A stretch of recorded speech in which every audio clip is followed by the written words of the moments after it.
संपूर्ण देश नववर्षाच्या स्वागतासाठी सज्ज होत असताना मोखाडा तालुक्यात एक हृदयद्रावक घटना घडली आहे, ज्याने संपूर्ण महाराष्ट्र हादरला आहे। कुपोषण, बालमृत्यू, माता मृत्यूच्या विळख्यात सापडलेल्या मोखाडा तालुक्यात प्रसूतीनंतर एका महिलेसोबत काय घडलं आहे ते पुढे पाहू। मराठी चॅनेल पहिल्यांदाच पाहत असाल आणि चॅनेलला अजूनही सबस्क्राईब केले नसेल तर नक्की सबस्क्राईब करा। आशा भुसारा या गरोदर मातेला 24 तारखेला पोटात दुखू लागल्यामुळे मोखाडा ग्रामीण रुग्णालयात दाखल करण्यात आलं।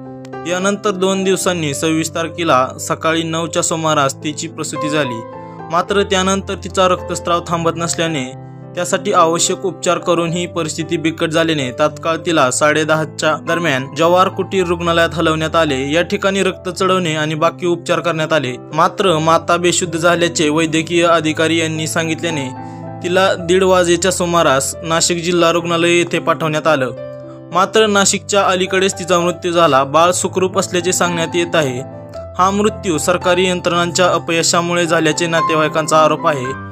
मुळात आजवर अनेक माता आणि बालके यांचा मृत्यू झालेला आहे। मात्र या निष्पाप लोकांची जीव वाचवणारी सक्षम यंत्रणा या ठिकाणी उपलब्ध न झाल्याने अजून किती दिवस येथील लोक किड्यामुंग्याप्रमाणे मरणार असा संतप्त प्रश्न केला जात आहे। या मातेचा नाशिक जिल्हा रुग्णालयात पोहोचण्याच्या अगोदरच मृत्यू झाला। मात्र त्यानंतरही पुढील प्रक्रिया पार पाडण्यासाठी थेट घरी न आणता तिला जिल्हा रुग्णालयात नेण्यात आलं। मात्र तिथेही 1 दिवसाचे बाळ आणि मृत आईला घेऊन रुग्णालयाच्या मजल्यावरून वर खाली प्रवास नातेवाईकांना करावा लागला, असे आशाचे पती नंदकुमार भुसारा यांनी सांगितले। मृत्यूनंतर सुद्धा सरकारी अनास्था छळण्याचे काम सोडत नाही, असेच यातून दिसून येते।